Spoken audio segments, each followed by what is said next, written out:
निपटने के लिए सिद्धि जौहर को भेजा जाए तो?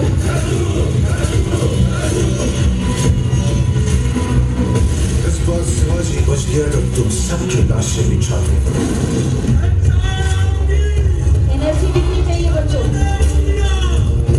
आवाज।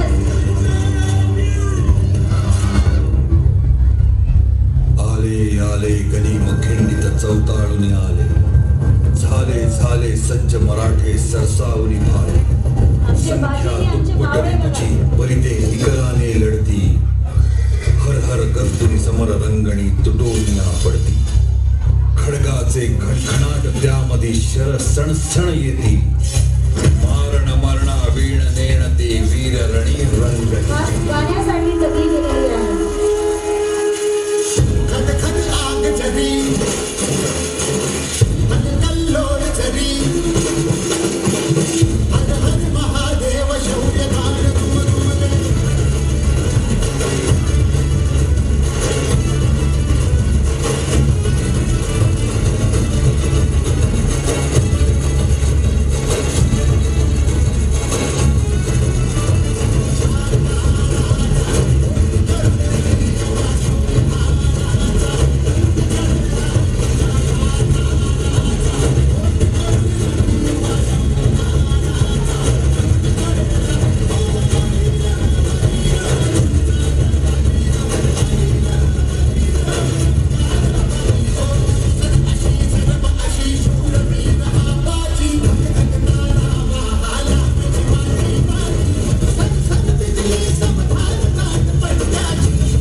सिद्धी जोहरची स्तुती करून त्याचा मान सन्मान करून त्याला मानाची तलवार देऊन त्याला स्वराज्यावर चालत केलं.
बातमी आऊसाहेबांना हिरांमार्फत कळली आणि आऊसाहेबांनी दरबार बोलवला.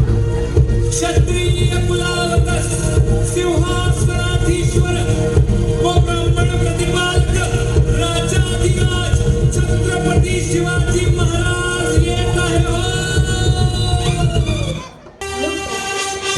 युगों का अंत नहीं, मुगलों के विनाश की शुरुआत है।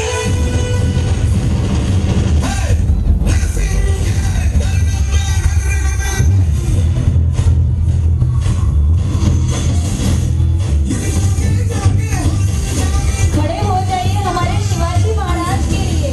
हिंदवी स्वराज्य संस्थापक शिव छत्रपति शिवाजी महाराज की।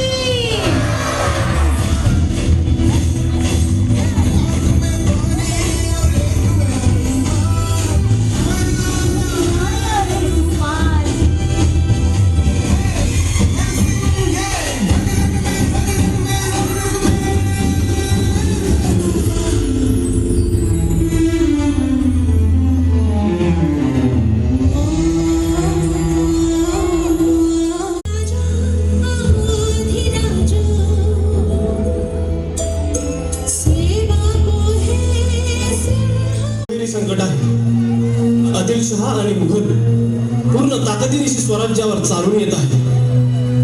आम्हास असे दिसते की सिद्धी जोहर स्वराज्यात जास्त धुमाकूळ झाले, त्याला मुलूक काबीज करायचा आहे. त्यामुळे काहीही करून त्याला मुलखाबाहेर थोपवणे जास्त जरुरीचे आहे. पण कसे? साहेब, जर सिद्धी आणि मोगल एकाच वेळेस येत असतील तर त्यांची आपसात भांडण लावून देऊ की? गनिमी कावा असताना कसली बी फिगर नाही बघा.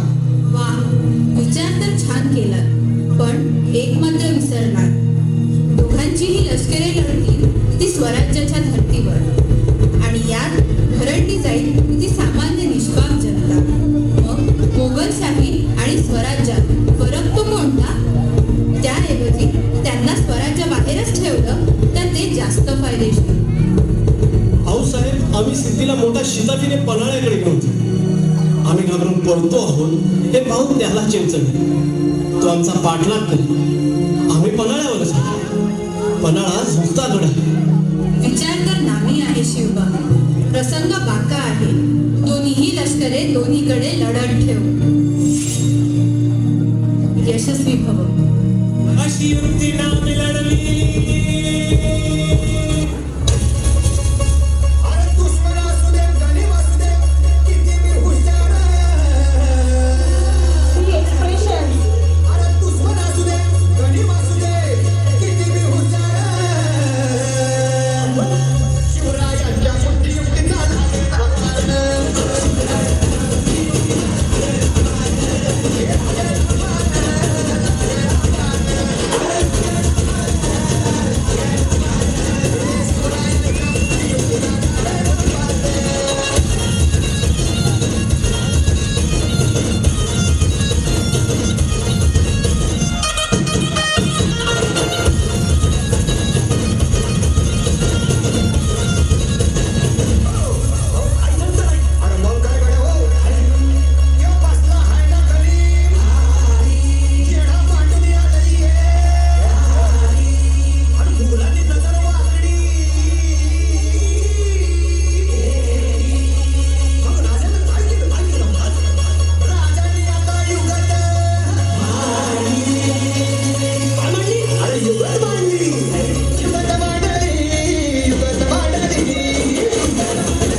आणि महाराज बाजी प्रभूंना घेऊन 1200 मावळ्यांनीशी 12 जुलै 1660च्या 52 रात्री विशाळगडाकडे निघाले.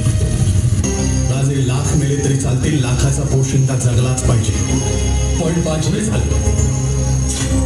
तुम्ही माझं ऐकलं नाही तर ही तुमची गट्यार माझ्या काळजात पुसून तुमच्या पायावरती रक्ताचा सडा सांडली.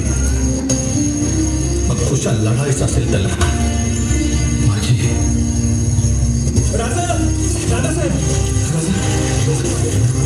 जल्दी करा, गनीम दिसायला लागला. हृदयावर दगड ठेवला शिवाजी महाराज. जा राजे जा. राजांना जायला सांगितले. दौडू नका चला. जा राजे विनंती करतोय जा. येतो. जा राजे. पुढे पहा राजे. विशाळगडावर पोहोचल्यावरती तोफांचे 5 मार द्या. तोपर्यंत या घोडखेंडीत अडकून ठेवतो गणी. या राजे या. घोडखिंडीचे सैन्य थांबले. समोर ठेवले. ही लढाई. राजे तुम्ही पुढे जा. राजे निघाले. बाजी त्यांच्या मोठ्या मावळ्यांसोबत थांबले.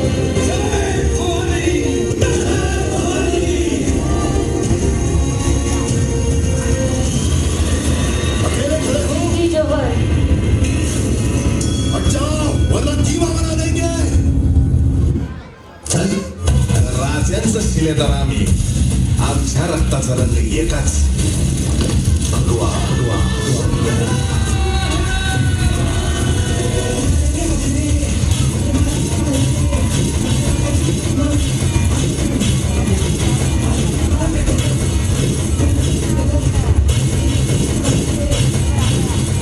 बाजी प्रभू हातात भाला घेऊन आवेशानं लढत होते.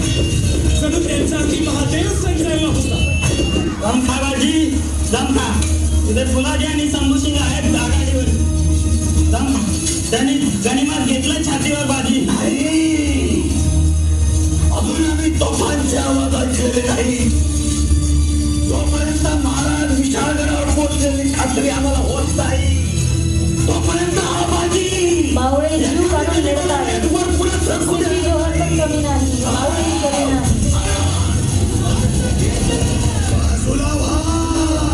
बाजूला व्हा. सिद्धी जोहर आणि बाजी प्रभूंमध्ये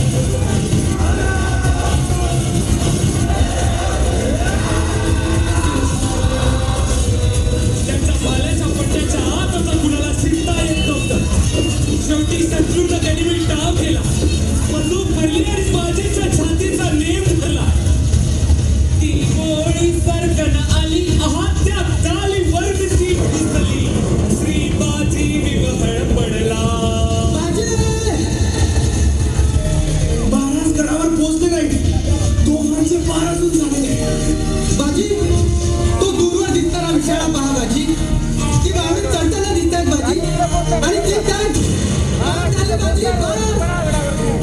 तोफांचे पार झाले. महाराज गडावर पोहोचले. महाराज या बाजीचा शेवटचा मुजरा घ्या. या बाजीचा त्यांनी शेवटचा प्राण नाही सोडला जोपर्यंत शिवाजी महाराज पन्हाळगडावर नाही पोहोचले.